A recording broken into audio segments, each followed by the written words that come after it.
Nous vous avons déjà proposé 52 épisodes des Technos. Il n'y a aucune raison pour qu'on s'arrête là. On passe directement au numéro 53.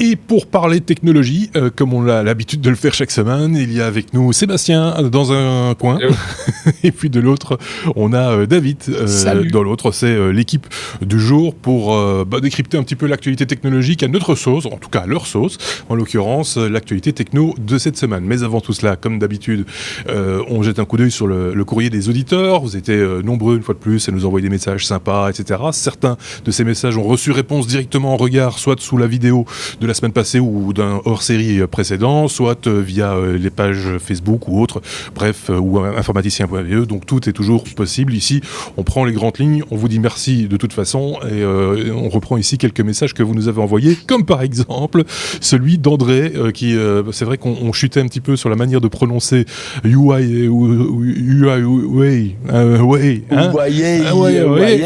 juste encore. Et ben voilà, David, d'après notre ami, ça se prononce un peu comme le J espagnol, quoi. C'est ça, avec le iota espagnol. Voilà. Donc, ouais, je l'ai toujours pas quand même. Hein, donc, quand même voilà, pas trop d'actu pour cette marque-là. Allez, je me suis ridiculisé, à toi. Non, mais c'est bon, je l'ai fait 3 fois déjà. Bon. Tiens, non, moi Samsung.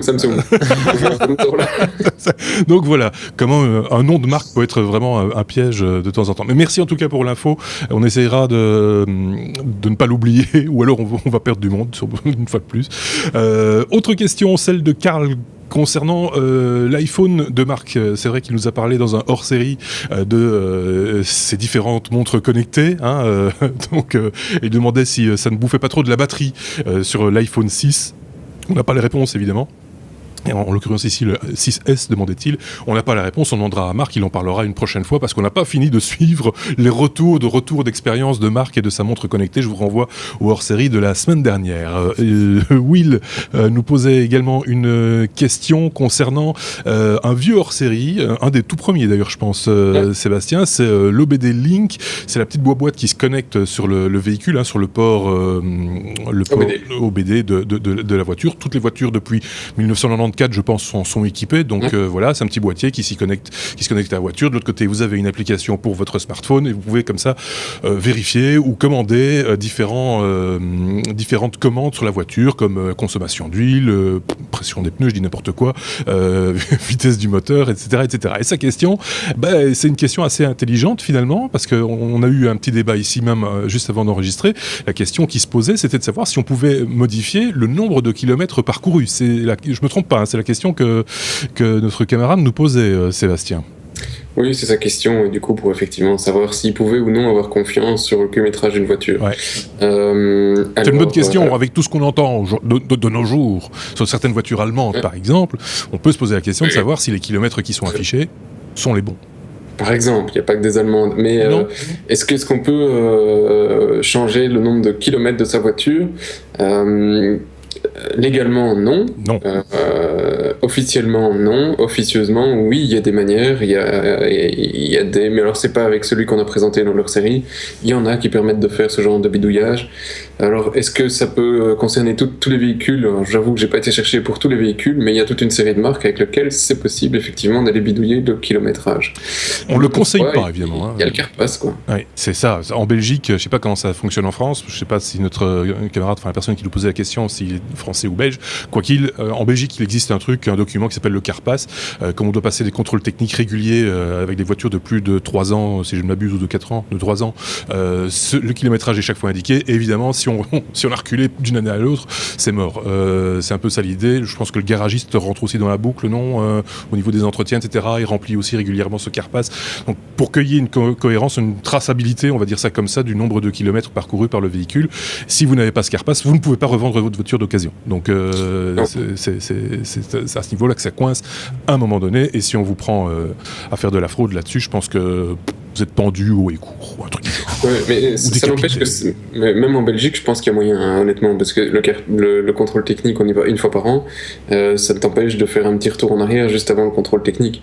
Ouais. Surtout pour des gens qui ont envie de rouler beaucoup et qui ont des assurances au kilomètre. Ouais. De nouveau, c'est pas des choses qu'on conseille, mais c'est des choses qui se font sur certains forums un petit peu louches. Moi, j'ai vu, en expérience personnelle, je roule pas énormément en voiture, mon précédent véhicule devait passer au contrôle technique, et j'ai vu le monsieur s'interroger, enfin regarder le nombre de kilomètres et dire vous ne roulez pas beaucoup, monsieur. Bah non, je ne roulais pas beaucoup, mais de là me suspecter, je pense pas qu'il y avait, enfin voilà, c'était pourtant je roule vraiment pas beaucoup, hein. Donc voilà, ça, on a répondu je pense à cette question-là. On vous renvoie bien sûr à ce hors-série qui est toujours disponible, hein, que ce soit en audio dans les articles du blog lestechno.be ou en vidéo sur YouTube, vous y avez toujours accès évidemment.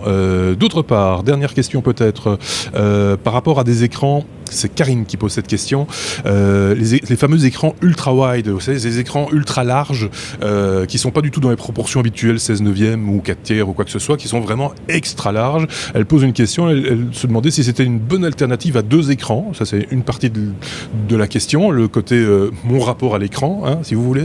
Et puis il y a un autre volet à cette question, c'est au niveau technique, est-ce que tous les ordinateurs acceptent d'être connectés à ce type d'écran ? Parce que c'est quand même des dimensions un petit peu, pas farfelues, mais exotiques, on va dire. David, pour commencer peut-être. Alors, peut-être pour préciser, donc d'abord que le ratio d'écran, c'est du 21/9 la plupart du temps. Donc, on a connu ça avec une ancienne télévision Philips, qui a été un des premiers écrans grand public à être distribué dans ce format-là. Donc, c'est un format un temps soit peu farfelu, mais pas tant que ça. Et donc, pour répondre à la question technique, est-ce qu'il faut une carte graphique particulière ? Non, il faut simplement un ordinateur récent. Donc, c'est-à-dire que je pense que depuis Windows XP, il y a une détection qui se fait au niveau de l'écran. Et donc, les résolutions sont automatiquement adaptées. Maintenant, si l'objectif, c'est de faire de la 3D ou du jeu vidéo ou de la projection de films, ben là, il vaudra mieux effectivement avoir une carte graphique un temps soit peu correcte. Maintenant, c'est techniquement pour juste diffuser son bureau dans ce ratio-là et dans cette définition-là, il n'y a rien de particulier. Quant à répondre, est-ce que c'est mieux ça que 2 écrans ? Je crois que je vais laisser Seb répondre parce qu'on est relativement d'accord. Chez qui, je sais pas, il y a un ventilateur ou un truc qui souffle, mais chez toi j'ai un espèce de souffle qui m'arrive dans les oreilles. Mais bon, soit. Seb, réponse. Oui. Alors, est-ce qu'il vaut mieux 2 écrans ? Alors, Marc, s'il était là, nous dirait moi j'adore l'écran large, j'en veux, je ne prendrai que ça. Il a pris que ça, et effectivement, et le mois suivant, il a quand même rajouté un 2e écran plus petit juste à côté. Donc, est-ce que c'est suffisant un écran large pour pouvoir travailler correctement ? Honnêtement, moi je trouve pas. C'est 100 fois plus facile de prendre une fenêtre, de la mettre un maximum sur un écran, de passer de l'un à l'autre. Je trouve qu'on partage mieux ces tâches en mettant des écrans différents séparés plutôt que d'un seul grand écran dans lequel on joue sur ces fenêtres. Je suis assez d'accord dans le sens où Windows gère des fois les ouvertures de fenêtres. Quand vous ouvrez complètement la fenêtre, c'est sur tout l'écran et donc on perd l'intérêt d'avoir un 2e écran comme ça puisque tout va prendre la place. Enfin, tout ce qu'on voulait mettre dans un coin va prendre la place, toute la place dans l'écran. Ouais. Maintenant, bon, ça dépend des usages. Marc joue beaucoup avec Photoshop et là, il est très content d'avoir un énorme écran, une énorme résolution. Mais pour un usage particulier, je trouve que 2 écrans, c'est mieux et généralement, ça doit être moins cher.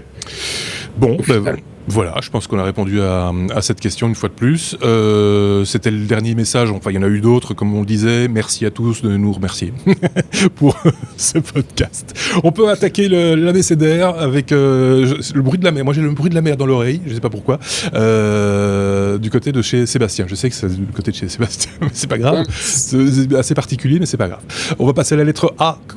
Il se passe des trucs du côté de chez Apple, et justement Sébastien va en parler. C'est bien parce que quand il parle, on n'entend plus la mer.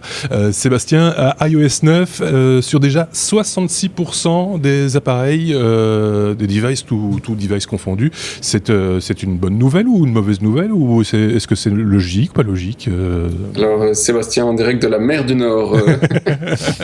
Non, mais quand tu parles, en plus, le souffle disparaît, c'est assez cool. Non, je sais pas, c'est mon PC qui a décidé de mettre le ventilo à fond, il a chaud. En hiver, il a chaud. je n'ai rien à faire, sinon je peux couper le PC, mais ça va être dérangeant. Oui, c'est ça. C'est le réchauffement climatique, quoi. En gros, c'est ça que tu viens de nous dire. Voilà. Donc, iOS 9, 66%. Je l'aurais pas mis si c'était juste le truc comme habituel. Chaque année, on était plus vite.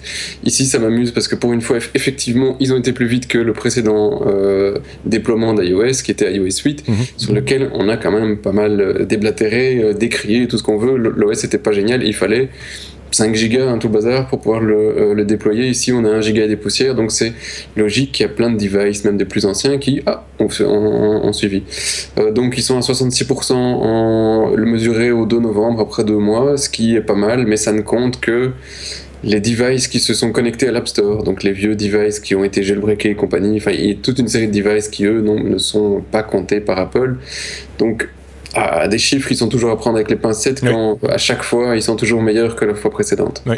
Question piège, parce que c'est pas du tout préparé. Est-ce qu'on a ce genre de chiffres également pour OS X, la dernière version, que j'ai personnellement pas encore installée? Alors, pour OS X, non, je l'ai pas. Je sais que pour Android, on n'en parle pas beaucoup. Ça se trouve facilement, mais sur Android en général, là, c'est extrêmement éclaté. Ici, on est sur iOS 9 à 66%, iOS 8 à 25%. Et puis des trucs pourris à 9%.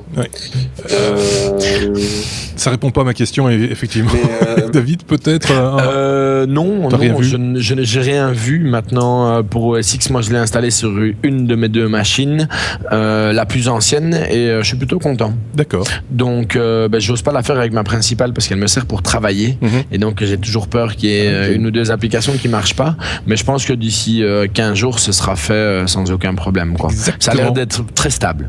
J'ai exactement le même problème que toi, c'est que la machine elle sert entre autres pour ce podcast et que j'ai pas vraiment envie de me bloquer à un moment donné, donc j'essaie de m'assurer que toutes les applications qui sont utilisées, c'est un conseil qu'on donne à tout le monde, mais quelle que soit la plateforme, quel que soit le système d'exploitation, vérifiez bien que les applications que vous avez l'habitude d'utiliser fonctionnent sous la nouvelle version. Ça, vous trouverez ça dans les différents forums, soit de l'éditeur de vos applications, soit même chez Apple ou chez Microsoft quand il s'agit de Microsoft. Toujours intéressant de se renseigner avant, parce qu'après c'est souvent trop tard malheureusement. On passe à la lettre B, si tout le monde est d'accord. Et je vais repasser la parole à Sébastien pour parler de Airbnb, qui gagne sa bataille, enfin une bataille en tout cas, peut-être pas la guerre, mais une bataille à San Francisco. Oui, alors je sais effectivement l'endroit d'où ils viennent, donc c'était assez amusant de voir qu'il y a eu une volonté de passer une loi pour restreindre tout ce qui était location privée à 75 jours calendrier par bien. Donc si tu dépasses au-dessus, tu dois devenir un professionnel entre guillemets. Et puis il y avait toute une série de limitations au niveau de l'utilisation, du fait que tu devais habiter dans le coin ou pas pour pouvoir louer, enfin bref, ils avaient essayé de restreindre ça pour le plaisir pour protéger le lobby des hôteliers, on les comprend, ils sont quand même un peu stressés.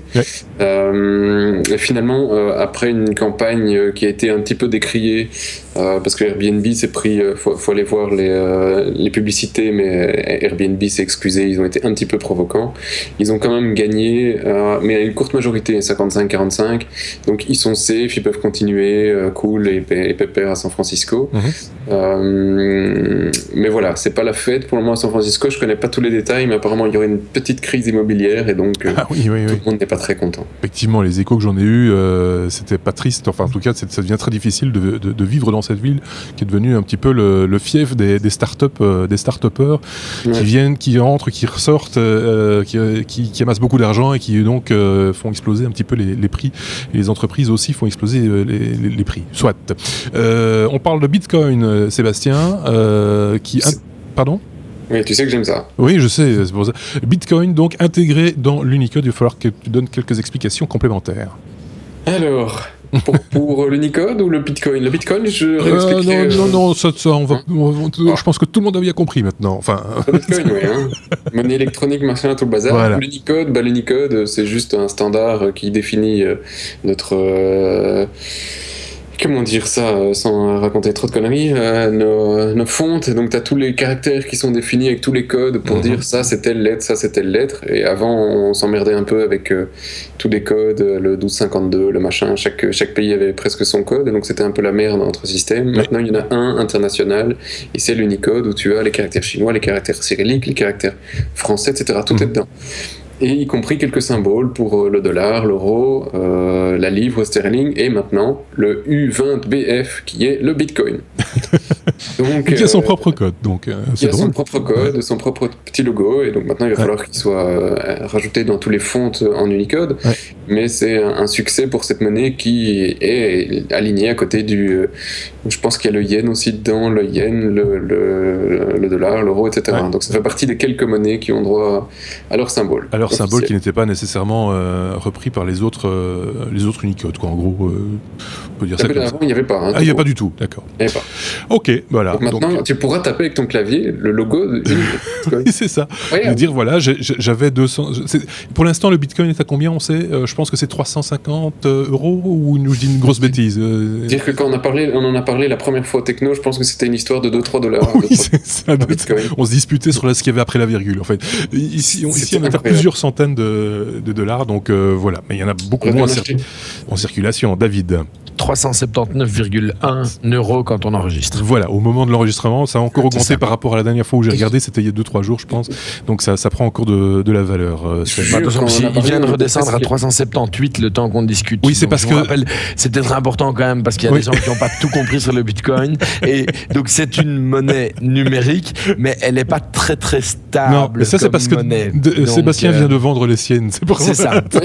Donc, bien faire attention, c'est une monnaie qui a un cours qui varie 24 heures sur 24 et parfois simplement parce que le vent a soufflé un petit peu trop fort sur une ville quelque part dans le monde, c'est une monnaie qui a déjà chuté de 50% sur 3 jours, quoi.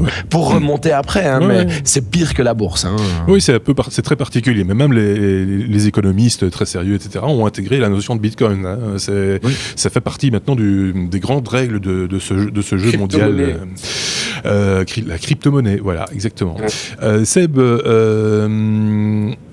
le mode photo, qu'est-ce que c'est que ça pour un titre ? La photo s'éteint chez Samsung. Oui, la photo s'éteint, super vendeur. La photo s'éteint chez Samsung. Qu'est-ce que c'est que cette histoire ? Ils vont arrêter de faire des appareils photo ou c'est ça ? Voilà. Ah ben voilà, merci, au revoir.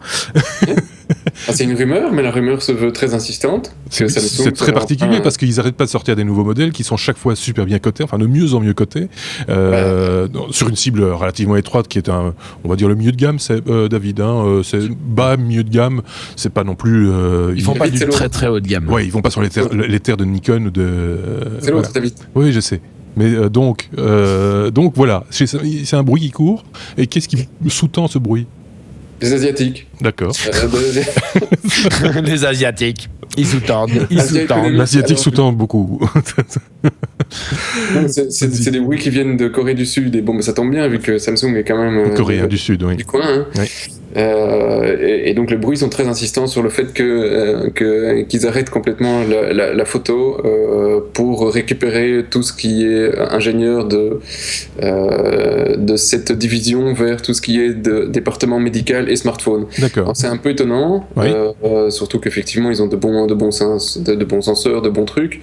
Ils vont voilà, s'ils arrêtent, c'est peut-être juste l'appareil final et qu'ils vont continuer à développer des optiques pour... On dit beaucoup de choses au sujet de Samsung pour l'instant, si je peux me permettre. Moi, je lisais encore, je parcourais un truc, il y avait un titre qui disait que Samsung se retirait du mobile, donc du téléphone portable, le truc quand même... Qu'est-ce qu'ils vont faire enfin, qu'ils devraient se retirer parce qu'ils n'auront plus rien à offrir bientôt et que donc voilà, c'est un peu la fin du monde, quoi.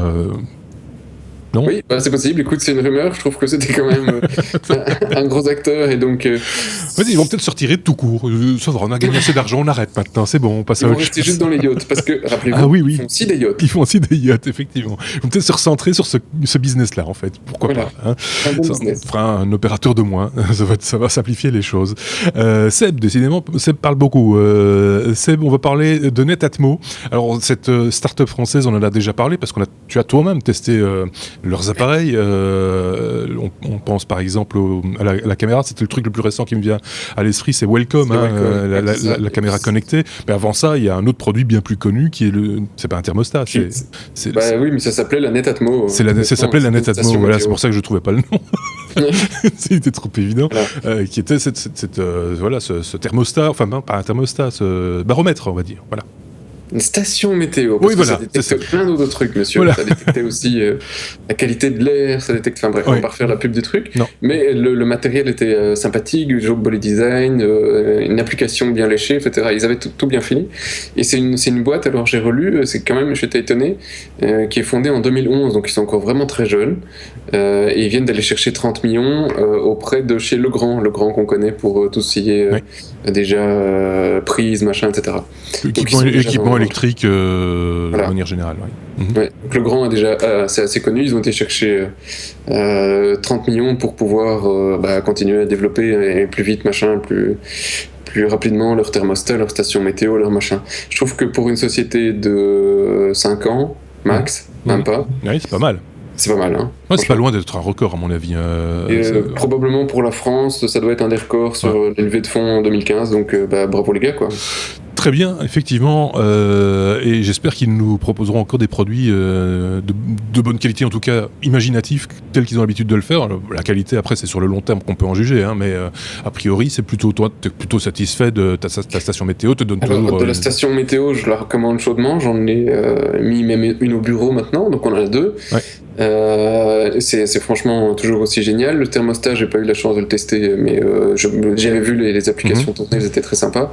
Le Welcome, j'ai encore un petit peu de mal à vraiment adhérer au concept. Mais déjà, quand on l'avait testé, quand on en avait parlé, je me rappelle qu'on était un petit peu dubitatif sur l'utilisation qu'on pouvait en faire. Ça ressemblait plus à un essai, une percée dans un domaine peut-être pour sonder le marché ou pour l'inscrire peut-être dans une autre dynamique avec d'autres produits du même acabit, pourquoi pas. On reste chez toi, Seb, pour parler d'Activision qui rachète Candy Crush. King, t'aurais dû dire, tu m'as cassé toute ma chute. Ils ont racheté King Digital Entertainment. D'accord. Personne connaît, mais c'est eux qui développent Candy Crush. Candy Crush, aucun de nous ici n'y joue, je pense. Hein. Non. Voilà. Mais ils ont quand même racheté le truc. Non. David vient de faire son coming out. Si. Je suis un joueur de Candy Crush. Ah ben voilà. Merde alors. Ouais. Je vous expliquerai pas dans quelles conditions je joue. Non. Enfin voilà, c'est. Sur la toilette, c'est ça. Merde. Bon alors. On va faire une stat une fois là-dessus de qu'est-ce qu'on joue. Ouais, évidemment. Et donc, ils ont quand même racheté le truc et c'est ça que ça valait la peine d'en parler. 5,9 milliards de brousouf. Dollars, mais c'est pareil. Le taux est équivalent. C'est pas mal. Et donc ça devient vraiment Activision Blizzard, c'est quand même pas déjà non plus le truc le plus petit, plus ceux-là, 6 milliards, non c'est pas mal quoi. Donc ils sont, qu'est-ce que j'allais dire, ils ont plus d'un demi-milliard d'utilisateurs actifs dans 196 pays. Donc un demi-milliard de gens qui jouent à ce genre de truc. Donc c'est que même si toi et moi, Marc, on n'accroche pas, c'est qu'il y a quelque chose quoi. Ce qui est marrant, c'est que la dernière fois qu'on a parlé de ce genre de business qui était grandissant, florissant, etc., c'était au sujet de Angry Birds et que depuis, on n'en entend plus parler. Donc, il y a un espoir. Mais ils ont licencié, eux, je pense, un peu. Hein. Oui, ils ont licencié en masse et bon, pour l'instant, ils font, je sais pas, de la veille, du renouvellement, voilà, mais on n'entend plus beaucoup parler de ce jeu-là, en tout cas. Ils font un film, je pense. Ah, c'est possible. Ils ont fait un film. Oui, c'est un film. Super bien marché, manifestement. Oui, c'est un succès. Un succès de foule. Allez, on continue. On est toujours à la lettre B comme business. Je ne sais pas si je vous l'avais dit, mais voilà, c'est fait. Et je vais repasser la parole à David pour parler de la boutique Bisley, c'est ça, qui débarque en Belgique. Hein. Oui, donc Bisley, c'est quoi? C'est une boutique de produits high-tech. Alors, c'est des produits qui sont achetables. Pourquoi est-ce que je vous précise que les produits sont achetables? C'est qu'on est vraiment sur des produits, au fait, issus de start-up. Et donc, on retrouve un côté un petit peu Kickstarter. Sauf que les produits doivent plus être Kickstartés. Ouais, ils sont réellement en prod. Ouais. Et donc, Bisley.co, c'est une boutique qui sélectionne, qui teste des produits de start-up et qui décide de leur donner un environnement et un système commercial pour pouvoir vendre leurs produits. Donc on retrouve un petit peu de tout, ça part vraiment dans toutes les directions et c'est pourquoi est-ce que j'en parle, c'est parce que s'ils viennent d'annoncer que le site allait ouvrir ses commandes avec livraison pour la Belgique. Pas mal, hein.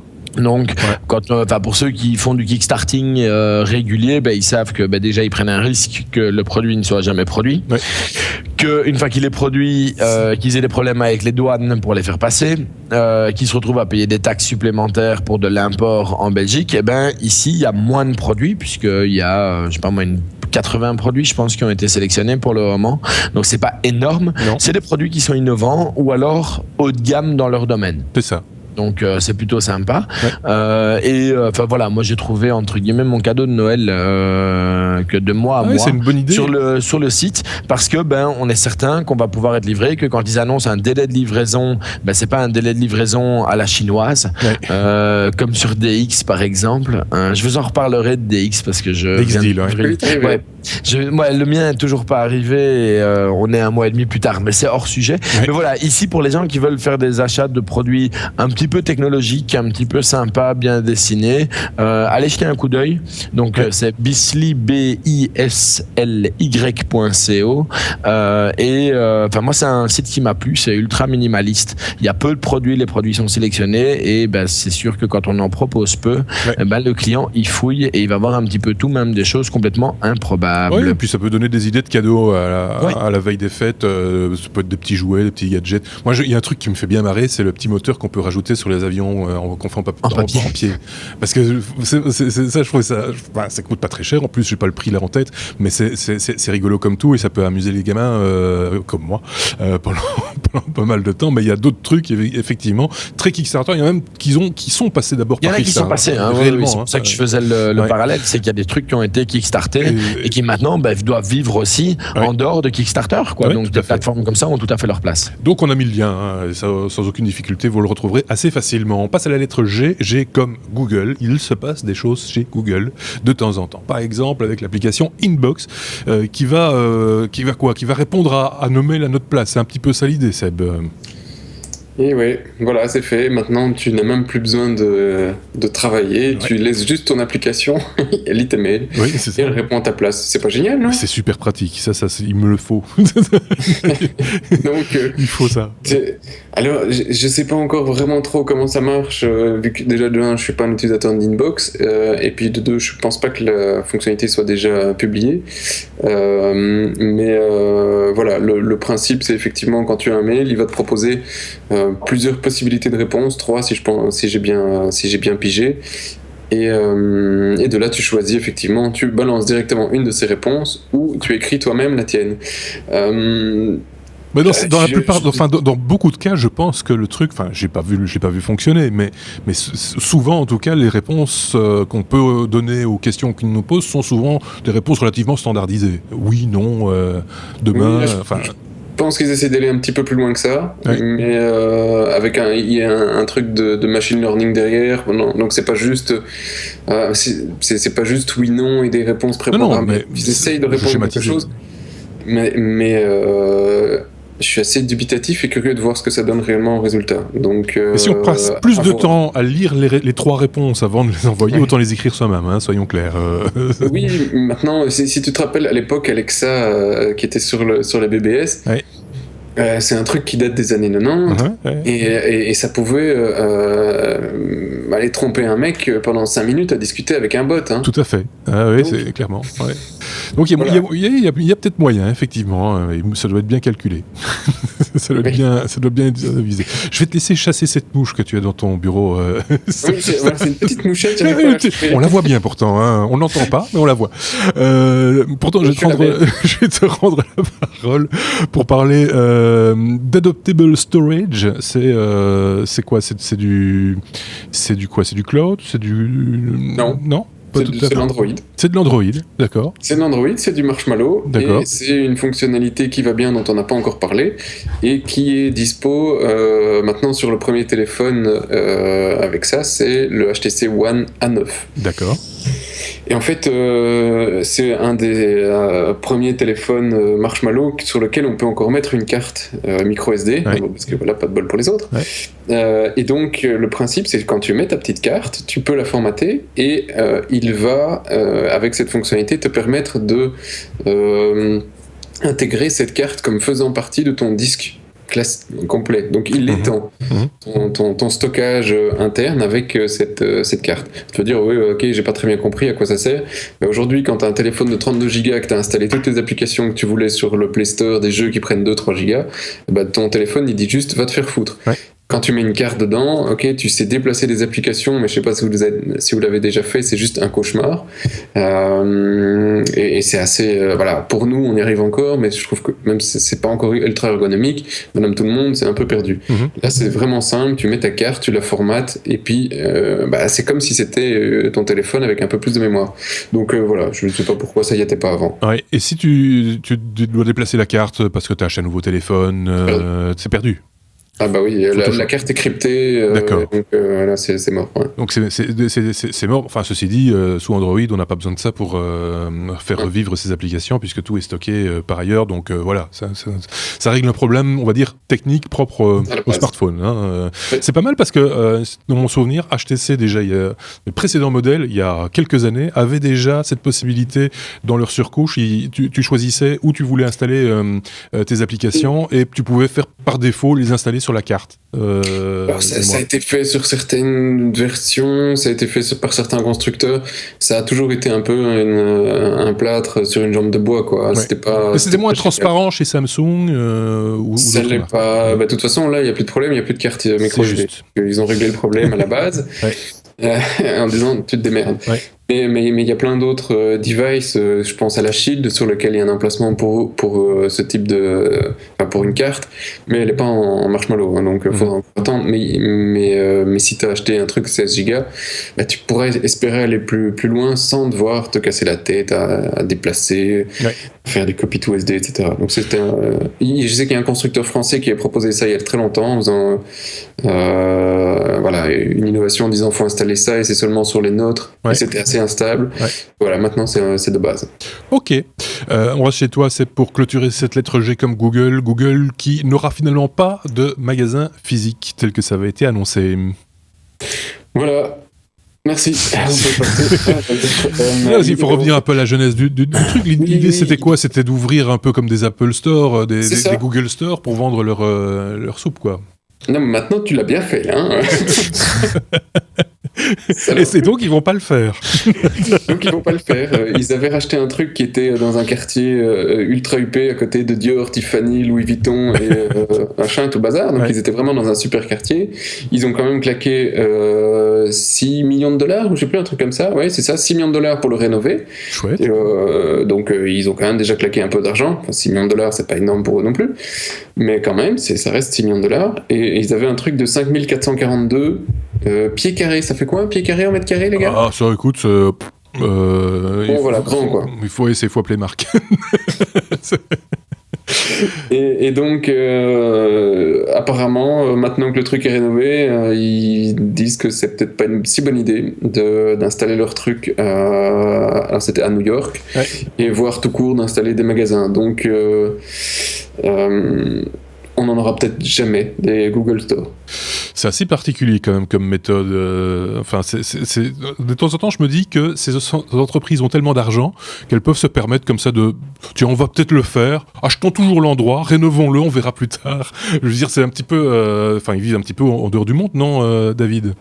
Non, parce que l'achat d'un bâtiment par rapport au business total d'une société comme Google, c'est ce que je viens de dire. C'est une paille. Donc mais justement, c'est comme ça, c'était un pain, quoi. C'est ce que je voulais dire. Il vaut mieux qu'ils se plantent pas, parce que dans une autre marque qu'on va aborder tout de suite, qui s'est plantée, c'est Microsoft là-dessus. Hein. Oui, tout à fait. Microsoft a des stores et ils savent plus quoi en foutre parce que ça marche pas. Ce que je voulais dire, c'est que on vit en dehors de, ils vivent en dehors du monde réel.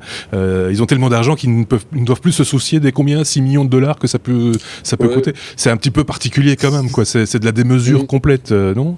Non, 6 millions, on n'était pas non plus encore dans des paquebots ou des trucs énormes comme Apple avait construit avec des campus monstrueux. Ouais. Ici, 6 millions, je trouve que ça paraît énorme pour monsieur tout le monde. Pour une société, ça reste très raisonnable. Ça représente 0,001% de leur budget. À leur échelle, on est bien d'accord. Mais... À l'échelle, c'est que dalle. Et donc, au niveau d'une entreprise, c'est comme en Belgique, si tu vas acheter le salaire, tu regardes le salaire de ton employé versus ce qu'il reçoit, tu te dis, mais c'est énorme ce que tu dépenses. Oui, d'accord, mais Oui, c'est toujours en fonction de, ça c'est clair, mais le petit indépendant, quand il entend ça, il se dit, vous êtes fous les mecs, hein, soyons très très clairs. Hein, y a une forme d'indécence là derrière, je suis désolé, mais même si ça donnait du travail pour 6 millions à des gens qui ont rénové cet endroit, tant mieux pour eux, ça c'est très bien, heureusement. D'un autre côté, 6 millions de dollars quand même, quoi. Il y a des sociétés dans la grande distribution, David, c'est un secteur que tu connais bien, qui se permettraient pas de laisser un magasin ouvert plus d'une journée s'il ne fait pas de bénéfices, par exemple. Ça s'est vu en Belgique, hein. Enfin, il faut pas aller chercher très loin, effectivement, et je crois que c'est pas, enfin, moi j'ai des exemples très concrets puisque ça a été ma vie pendant longtemps, la grande distribution, mais enfin, on en connaît tous, et voilà, plus c'est grand, plus ça se voit, mais même dans les plus petites boutiques où ils ont décidé d'avoir un système plus avec beaucoup de boutiques mais plus petites, oui, quand c'est pas rentable, on ferme, et donc Google a pris la décision. Il y en a un qui avait eu une bonne idée, et on a dit on va acheter le bâtiment, comme ça c'est fait.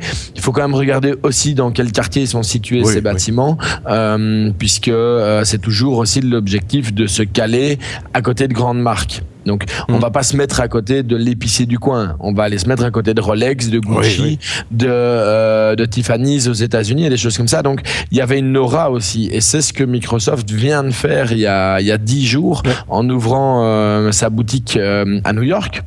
Ils sont dans un quartier hyper huppé. Ils ont investi, à mon avis, aussi des millions d'euros pour leur boutique.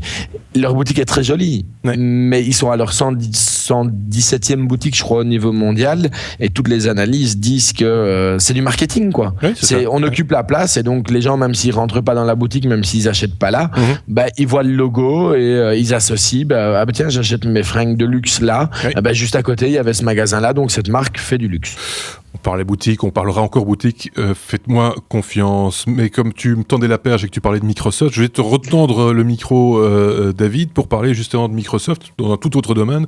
Microsoft qui a tué ou qui tue le OneDrive illimité, c'est ça l'idée ?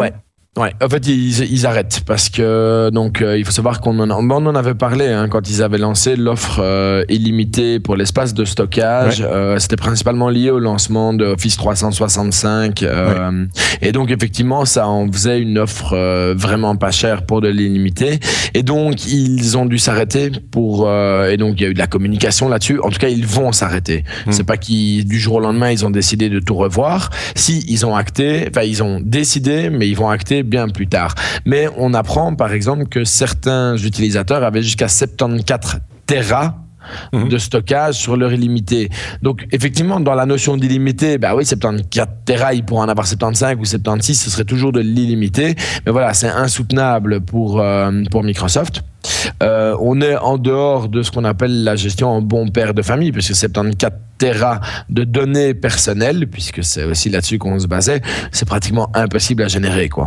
Donc voilà, donc il y a clairement eu de l'abus de certains utilisateurs, et donc Microsoft a remis un petit peu les règles, l'église au milieu du village, et donc le maximum qui sera proposé maintenant c'est 1 Tera. Et donc les gens qui ont plus d'1 Tera vont avoir un temps plus ou moins long pour pouvoir récupérer leurs données. Parce que le petit jeu, c'était aussi bien sûr de le stocker là pour ne plus devoir le stocker ailleurs. Et ils en ont profité pour revoir aussi tout ce qui était abonnement de base. Donc ça, c'est un peu le côté où moi, je suis moins satisfait de la décision. C'est que l'abonnement de base, au départ gratuit, on pouvait aller jusqu'à 15 gigas avec des affiliations, des parrainages et des choses comme ça. Et tout ça est ramené à 5 gigas. Donc on se retrouve, Microsoft n'a plus de différence par rapport à un Dropbox ou à un Google Drive, puisque tout est remis exactement en ligne avec les concurrences. Donc il y a plusieurs mois qui sont laissés pour tous les utilisateurs. Donc ils commencent à prévenir les utilisateurs de ces changements. Donc ils envoient un mail en disant voilà, nous avons changé nos conditions, blablabla.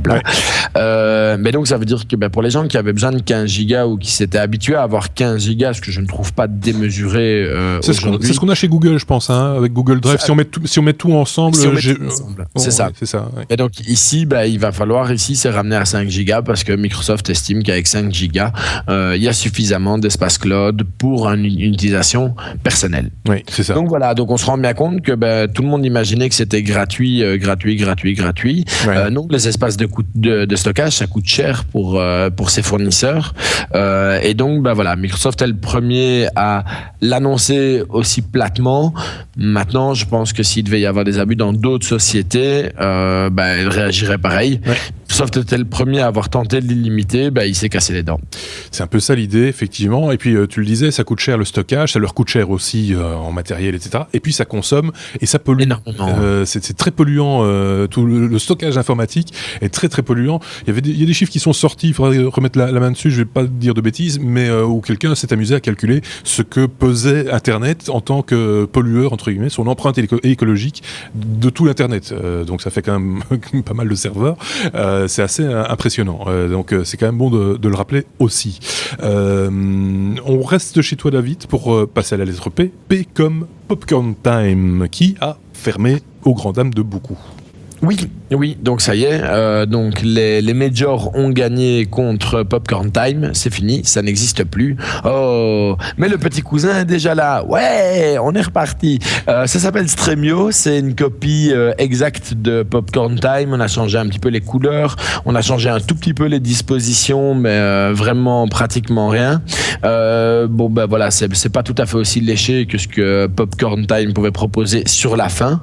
Mais donc voilà. Donc c'est reparti, on a de nouveaux droits aux séries, on a de nouveaux droits aux chaînes BitTorrent, et donc on est reparti. Il aura fallu en tout et pour tout 3 ou 4 jours à Stremio pour remettre un petit peu d'ordre sur ses serveurs, puisque le service existait en parallèle de Popcorn Time, mais personne ne le connaissait. Oui, c'est ça. Et donc aujourd'hui, voilà, donc quand Popcorn Time a fermé, tout le monde s'est rendu compte que Stremio existait. Les serveurs ont été quand même pratiquement inaccessibles pendant 2-3 jours, et puis ça va mieux maintenant. Voilà, il faut savoir que a priori c'est la MPAA, donc la société qui gère les droits d'auteur aux États-Unis, qui avait fait fermer Popcorn Time. Voilà, ils ont de nouveau une autre société à poursuivre. Fermer.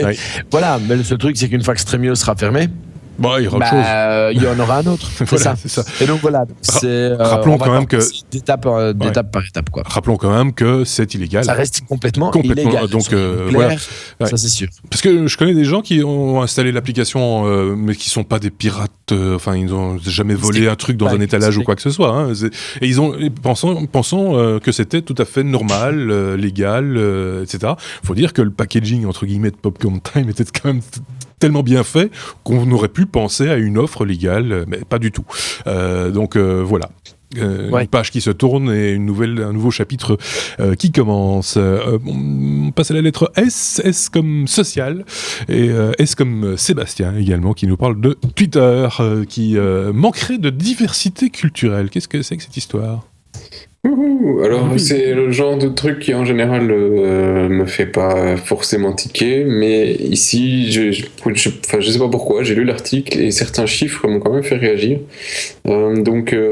Ça sort d'un ingénieur en chef, Leslie Mailey, un Afro-américain qui s'est fait licencier fin octobre de chez Twitter, mais il s'est fait licencier dans un plan de dégraissage de Twitter dont il a voulu faire partie, parce qu'à la base il avait dit à Twitter qu'il voulait partir en octobre. Donc ils étaient d'accord de partir, tout le monde était d'accord là-dessus, et en fait la raison pour laquelle ce brave monsieur voulait partir, c'est qu'il dit un jour c'était un des seuls afro-américains dans les positions de leadership, en tout cas au sein de Twitter. Et donc il avait été discuté avec une autre personne, un autre VP chez Twitter. Il disait, écoute, je pense que la diversité est importante, mais il y a un truc, quoi. Et la réponse était, la diversité est importante, mais nous ne baisserons pas la barre. D'accord. Paf dans les dents, lui il dit, ok, c'est bon, si c'est comme ça, je prends mes clics, mes petites valises et je me casse. Et donc jusque-là ça peut faire un peu ok, bon, tant pis, le mec, tu ne sais pas réellement pourquoi, ça reste des questions humaines et des conflits, et tu sais pas pourquoi le mec il est parti. Publiquement, tu sais pourquoi, mais voilà. Après, tu connais pas toujours l'histoire. Par contre, quand tu vas voir les chiffres exactement derrière des employés Twitter, là, il y a quand même un truc qui est assez troublant, c'est que chez Twitter, dans tous leurs employés, ils ont 1% d'Afro-Américains, 3% d'Hispaniques et 13% de femmes. Donc, question de diversité pour un ça se réseau pose là, social, quoi. je trouve qu'il y a quand même un truc. Ouais. Il y a un truc foireux quand même. Et comme souvent, enfin moi c'est l'argument que je sors chaque fois, on ne me fera pas croire que ils ont choisi les plus qualifiés dans chaque catégorie sociale ou socioculturelle, etc. Faut être clair, à un moment donné, ça se voit, quoi. C'est des chiffres, quoi. Bon, là, et puis tu le fais dans l'ordre, t'as 1% d'Afro-Américains, oui, tout à fait. C'est quand même extrêmement bizarre, 3% d'Hispaniques. Il y a quand même beaucoup d'Hispaniques aux États-Unis. Et c'est bizarre. Et alors 13% de femmes, je suis désolé. C'est juste qu'il y a quand même un gros problème de diversité au sein de Twitter. Ouais. Enfin, c'est peut-être pas calculé non plus, mais c'est en tout cas négligé. C'est négligé. On reste chez Twitter justement pour parler d'un truc qui paraît complètement anodin. Et finalement, c'est vrai que c'est révélateur de certains changements au sein de Twitter. C'est que on nous a supprimé la petite étoile sur les tweets, qui nous permettait de les mettre en favoris, c'était ça l'idée, par un petit cœur. Mignon. Et alors, je vais profiter du truc pour une petite anecdote. Un jour, on était, donc pour ceux qui ne savent pas, je bosse aussi, je me permets dans une autre boîte où on vend des trucs de fidélité, un système, CRM, bref. Ouais. Et donc un jour, j'étais en démo chez un client, et il faut savoir qu'effectivement, en face de moi, c'était des clients d'origine juive, rien à foutre, confession juive, pardon. Et puis on présente sur la fiche d'un consommateur chez nous, il y a quelques infos, et dont une petite icône pour dire le consommateur est un consommateur favori, on l'aime bien. Ouais. Et donc pendant qu'on était en train de faire la démo, la fille à un certain moment, elle me regarde, elle dit « Et dites, en dessous de la photo pour le consommateur, c'est quoi la petite étoile jaune ?» Oui, ça la fout mal, effectivement. Et alors, c'est le truc que tu utilises depuis 2 ans, et sur la question, t'as un moment de solitude qui est juste affreux, quoi. Ouais. Et le soir, je suis rentré, j'ai dit à Marc, faut qu'on change le truc, qu'on va mettre un petit cœur, une autre couleur. Ouais. Parce que, ok, c'est très bien, on comprenait ce que c'était le favori, mais juste l'énoncer déjà peut être choquant, quoi. Oui, et donc, et là, c'est un peu le même genre de raisons qui poussent Twitter je pense, il n'y a pas que ça, mais il y a cette raison, et puis il y a aussi le fait le fait de dire que c'est un favori versus le fait de liker le truc, parce que le post, ça donne pas tout à fait la même connotation que tu veux au post. Je pense qu'il y a aussi un certain type de symbole qui parfois est malvenu d'être utilisé. Peut-être, c'est une explication parmi d'autres. Moi, je note quand même par rapport à la mise en favori, entre guillemets, puisque c'était ça l'intention de départ, de le mettre dans une liste de favoris. Et vous pouvez, quand vous suivez quelqu'un sur Twitter, aller regarder ses favoris. C'est peut-être une autre manière de partager un contenu, entre guillemets. Mais je trouve qu'ici c'est plus lisible. J'aime ce contenu et voilà, je le mets dans une liste. C'est exactement la même fonctionnalité, c'est juste une question d'appellation. Ils ont juste changé le logo. Ils ont changé le logo et le terme, donc c'est plus un favori, c'est un j'aime. Et je trouve ça plus lisible et j'ai moi-même tendance à plus cliquer dessus, alors que de l'autre côté, David lui a chopé un rhume. Donc voilà, c'était un petit peu ma réflexion par rapport à ça. Ça paraît complètement anodin, mais c'est vrai que ça remet aussi en question certains fondamentaux. Parfois, tu penses pas toujours à tout. Non, c'est sûr. Voilà. Donc voilà. Mais c'est quand même, pour eux, ils ont que 3 boutons en dessous de chaque tweet. Ouais. Oui, c'est ça. Qu'ils changent le logo d'un bouton, ça reste quand même un événement. Mais au final, ils ont juste changé une icône. Oui, c'est ça. Mais c'est un tiers de l'application qui change du coup. On reste chez toi pour parler de Facebook. Oui, j'adore ce truc. Alors ça, c'est... j'ai vu le titre, j'ai arrêté pour aller lire tout de suite l'article, je sais plus ce que je faisais, mais je voulais voir le truc, et je trouve ça une super idée. Bravo Marc, si tu nous écoutes. Un doute, mais bon. Et il avait déjà fait ça par le passé en imposant à ses développeurs d'utiliser Android. Parce qu'il trouvait l'application Android, en tout cas il avait beaucoup de retours des utilisateurs que l'application Android était de mauvaise qualité. Et donc il a forcé ses développeurs à utiliser Android plutôt que leur iPhone. Ouais. Et on a eu une amélioration de l'application sur Android. Il se fait qu'il a dû relancer ça il n'y a pas tellement longtemps parce que les mauvaises habitudes se reprennent. Ils sont tous de nouveau en train de jouer avec leur smartphone. smartphones.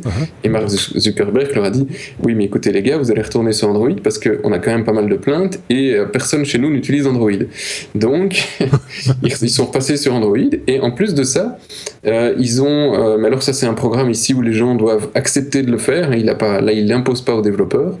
Dommage de ne pas oser le faire. C'est que le mardi, il passe en 2G. Et donc, le mec qui arrive au bureau, on lui fait une petite modif sur son téléphone et pendant une heure, pas pendant toute la journée, mais pendant une heure, il va avoir son téléphone en 2G pour pouvoir voir ce que c'est Facebook, les autres applications, quand il est dans la Pampa et qu'il n'a pas Internet.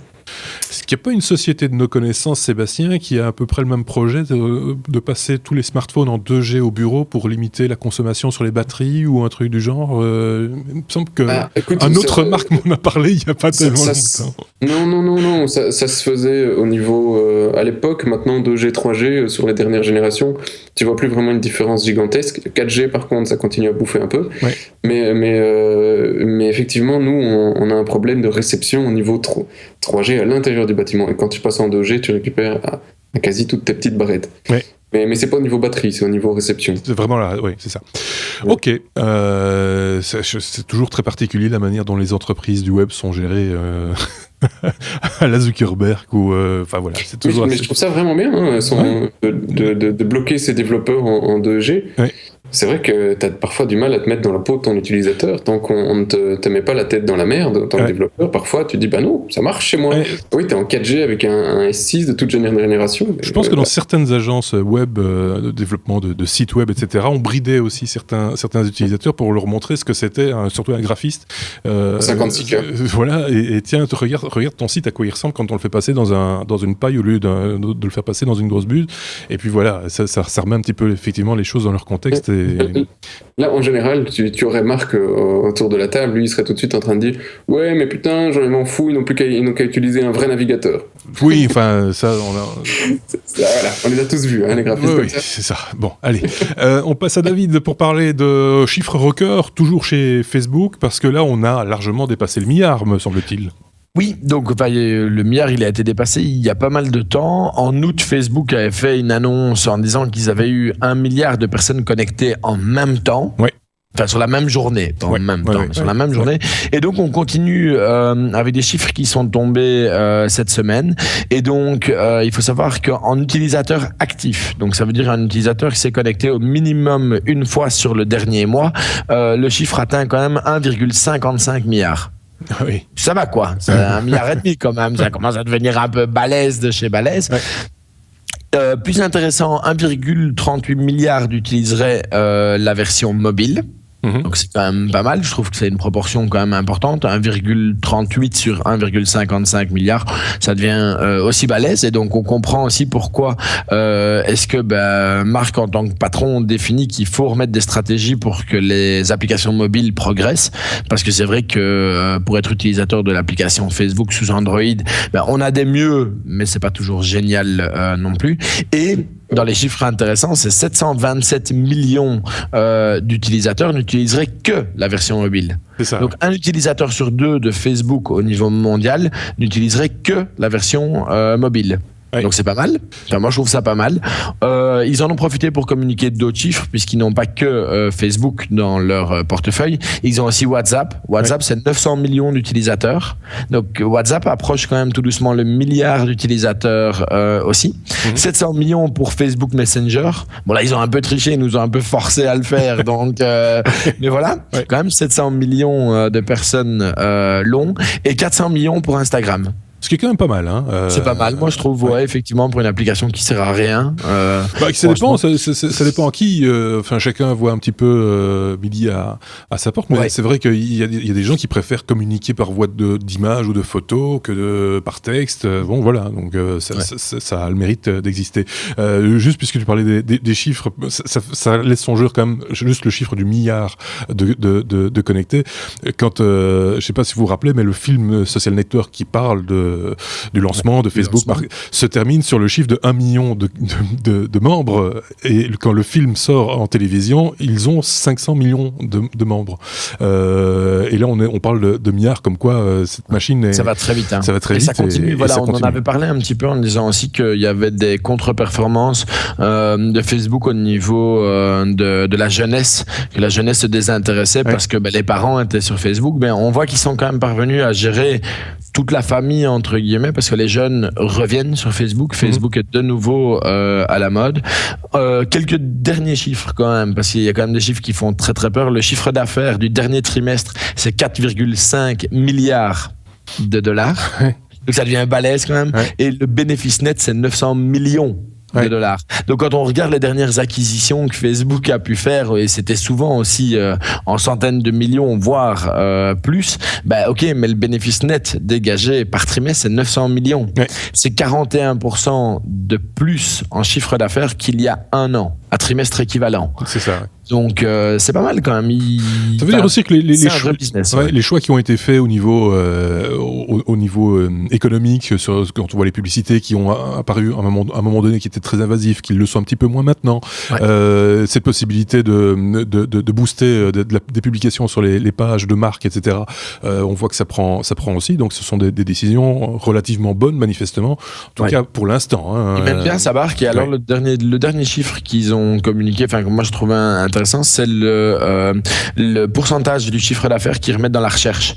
Parce que on est souvent occupé à se dire Facebook ça évolue. Bon, les gens râlent tout le temps dès qu'il y a une évolution, mais regardez un petit peu, il y a moyen de retrouver des screenshots de Facebook d'il y a 3 ans. Et ce que vous avez aujourd'hui, on n'est plus sur le même réseau social, quoi. Les derniers changements on a du mal à se rappeler des derniers changements de design, parce que c'est très fin. C'est très précis, et ils investissent quand même 28% de leur chiffre d'affaires donc dans la recherche. D'accord. C'est quand même beaucoup quand on voit les montants qui sont en jeu. Donc moi je pense que ça reste un bon outil. Effectivement, c'est pas l'endroit pour toute la vie de quelqu'un. Non, mais il y a vraiment moyen d'en avoir une très chouette utilisation, tout en gardant sa vie privée. Ouais. C'est tout le risque c'est tout l'enjeu aussi de l'éducation aux réseaux sociaux. Les plus jeunes maintenant devraient être éduqués aux réseaux sociaux et pour éviter certaines dérives, comme par exemple ne vivre qu'au travers de Facebook, comme c'est le cas trop souvent malheureusement. C'est une autre affaire.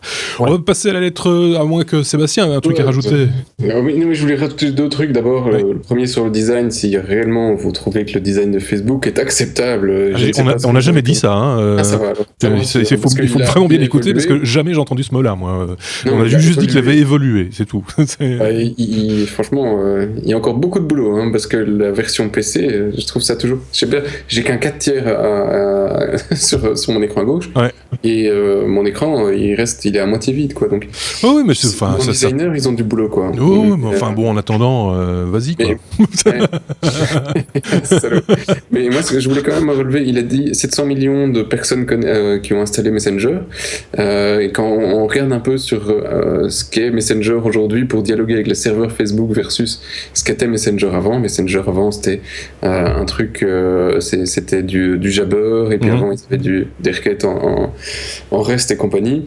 Ici, maintenant, ils sont sur un protocole qui est le MQTT et ton téléphone est connecté en permanence à Facebook, ce qui te permet d'avoir ta notification en 3 fois rien, tout en consommant assez peu de batterie vu le protocole. Mais ça sous-entend quand même que sur les 700 millions, il y a donc 700 millions de connexions en temps réel, tout le temps, chez Facebook. C'est pas la même chose que tu vas sur le site web, ok, c'est bien, t'as 1 milliard d'utilisateurs, mais ils ferment leur PC, ils font pas chier Facebook. Ici, les téléphones, ils sont tout le temps allumés avec 700 millions de connexions. Et c'est un défi technologique qui est quand même assez énorme. J'ai posé une question, parce que, j'ai pas la réponse. Je sais pas si toi, Seb, tu as la réponse, parce que c'est éminemment technique, évidemment. On se rappelle, les anciens du web se rappellent des réseaux IRC, sur base de serveurs. Il y en avait plusieurs, il y avait plusieurs marques, je vais mettre des guillemets à marque, il y avait Undernet, il y avait je ne sais plus quoi d'autre, bref, il y avait énormément de gens qui étaient connectés simultanément également sur ces serveurs. C'est pas un peu le même genre de technologie. Alors on était moins nombreux sur Internet à l'époque, je suis d'accord, mais on est sur des des chiffres qui n'ont aucune mesure, c'est aucune commune mesure. Le truc est vraiment 700 millions de connexions. Peut-être qu'à l'époque, on avait de mémoire quelques milliers de personnes connectées sur un truc, sur IRC, sur les serveurs. Donc c'est anecdotique par rapport à 700 millions du fait de l'augmentation du nombre de personnes sur Internet même. Mais après, au niveau des protocoles, IRC était extrêmement verbeux, tout était en texte avec des retours à la ligne. Ouais. Ici, non, on est sur des trucs binaires qui sont chaque byte et chaque bit bouge plus à son importance, quoi. Il bouge plus parce que si vous avez l'image, vous avez un Sébastien frisé, gelé. Merci Skype. C'est sans doute un bit de données qui n'est pas passé. Très particulier. C'est dommage parce que je dois justement de rendre la parole, Sébastien, mais on va mettre un visuel. Le visuel est beaucoup plus sympa que moi. Voilà. Sébastien, on était la lettre W comme what the fuck. Ça nous arrive de temps en temps en fin de numéro pour parler d'un photographe allemand qui se bat contre la censure sur Facebook, Sébastien. Et il a décidé de partir tout seul contre la censure. C'est Oli Waldauer. Ah merde, je rebouge. Oli Waldauer. Et donc il a posté une photo de lui sur un canapé. Oui. Il s'est pas forcément arrangé, je sais pas s'il s'est mis en scène ou pas, mais et donc lui a une pancarte sur le torse où il a une insulte raciste, et c'est en gros n'achetez pas chez les Kanaks. Voilà. Et donc à côté de ça, derrière lui, en fond, on a une fille avec juste une petite culotte, les seins à l'air, qui malheureusement, comme nous passons aussi sur Facebook, sur YouTube et compagnie, c'est non accepté sur ce type de réseau, et le podcast volerait à la poubelle. Donc nous prenons nos précautions, on va dire. Nous prenons nos précautions. Ce que ce photographe ne veut pas faire, lui, il est sur en publiant sa photo, il dit je veux qu'elle soit modérée, mais je ne veux pas qu'elle soit modérée non parce qu'il y a une fille nue, mais je veux qu'elle soit modérée parce qu'il y a un propos raciste. Oui. Et il s'est fait modérer pour la nudité. Et donc ça, c'est encore loin d'être gagné son combat, mais la nudité est plus grave que l'insulte raciste sur la photo. Et donc voilà, là c'est deux poids deux mesures. Je tiens à préciser qu'à l'exemple de ce photographe, d'autres ont emboîté le pas avec plus ou moins d'élégance et pour plus ou moins de raisons politiques aussi, s'affichant avec des t-shirts avec des seins, etc. Enfin, bref, toutes sortes de trucs un petit peu soit rigolos, soit un peu pathétiques, pour dire on fait la même chose et on est d'accord aussi, patati patata, des gens qui ne s'insurgent jamais beaucoup d'habitude, puis là tout d'un coup ils ont trouvé une raison de s'insurger, mais en même temps on est assez d'accord avec le principe, c'est que de temps en temps il y a des choses qui passent et qui devraient absolument pas passer, et il y a des choses qui passent et que finalement on se dit c'est pas très très grave, surtout quand il s'agit d'œuvres d'art par exemple. Je me rappelle de l'histoire de l'origine du monde, qu'on a tous vu disparaître de Facebook parce que le neuneu qui appuie sur delete, il sait probablement pas ce que c'est une œuvre d'art. Donc ça pose évidemment pas mal de problèmes aussi de ce côté-là. Ici, il faut quand même aller chercher le nom de l'artiste parce que la photo sans les technos, comme on a pu le voir, elle est pas mal. Ouais. À choisir, elle est pas mal. L'insulte après. Je pense qu'on a fait le tour de la question technologique de la semaine, en tout cas notre tour, parce que effectivement il y avait certainement moyen de trouver d'autres choses, mais nous on n'en avait pas envie d'en discuter en l'occurrence, on n'avait pas les informations nécessairement, donc voilà, c'est notre petit tour de la semaine. Si vous avez des questions, des informations à nous proposer, n'hésitez pas un seul instant à nous les communiquer, on s'en fera l'écho bien entendu dans les futurs numéros ou dans les hors-séries. On a là une pelletée qui arrive là, des hors-séries justement, donc voilà. Est-ce que quelqu'un a quelque chose à rajouter pour sa défense ? Oui, bien sûr, et si vous êtes blonde à forte poitrine, évidemment, ça nous intéresse, l'adresse est là. Voilà. Et on ne se gênera pas pour vous insulter si vous...